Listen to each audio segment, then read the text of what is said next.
Hi, I want to talk to you today for a few minutes about Hope's commitment to outreach.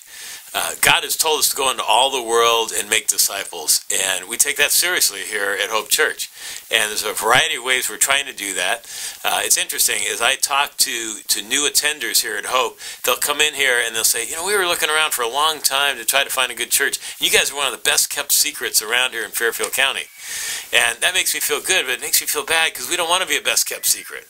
We want more and more people around us to know about Hope Church so they can know about Jesus, and people around the world to know about him as well. A couple of the exciting things we saw God do this year in outreach were the Passion Road experience, where we reenacted the whole Good Friday experience. Many of you got to be actors and helped with that.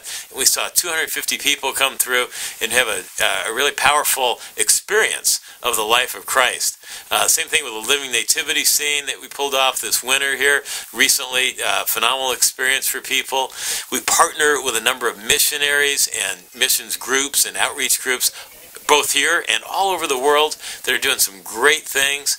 And so every time that we're writing a check to help support those missionaries, just realize that we're helping advance the kingdom of God. There's some really exciting things going on.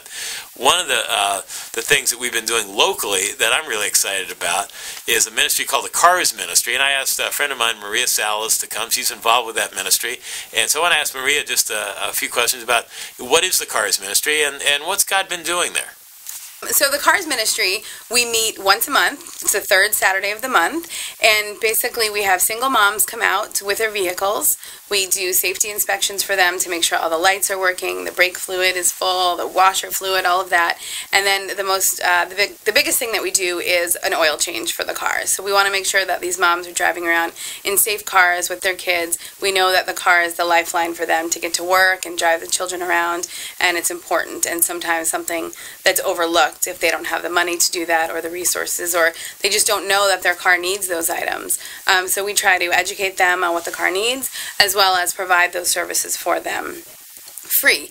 And the goal of that obviously is to build relationships with these single moms so that eventually, hopefully, somebody will be able to talk to them there about Jesus and about, just God in general. Many of them don't even have any relationship with God right now that we've talked to. They don't attend churches.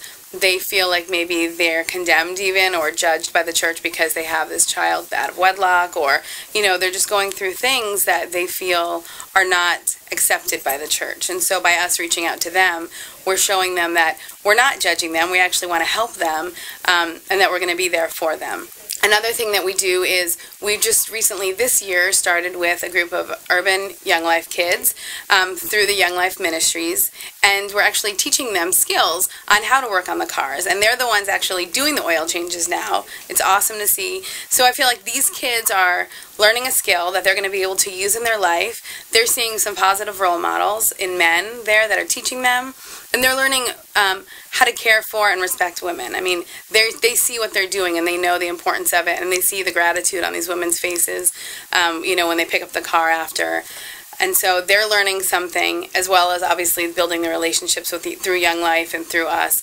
But then the moms are also seeing that we're helping these kids, we're helping them, and I think it's really about building relationships. I mean, for the future, what I'd like to see more is we need Christian women, women of faith, to come out consistently to build relationships with these women, these single moms, so that they can start to build trust. And as Pastor Dave mentioned today, just earning the right to be heard, and that's what our goal is. So in the beginning, it's because we're working on their cars, but for me, it's a picture of salvation. We're giving them something that they don't deserve. Potentially, they feel that we're giving it for free. We don't ask anything of them, which they find hard to believe usually. They think there must be some ulterior motive. What do they want from me? It can't just be free.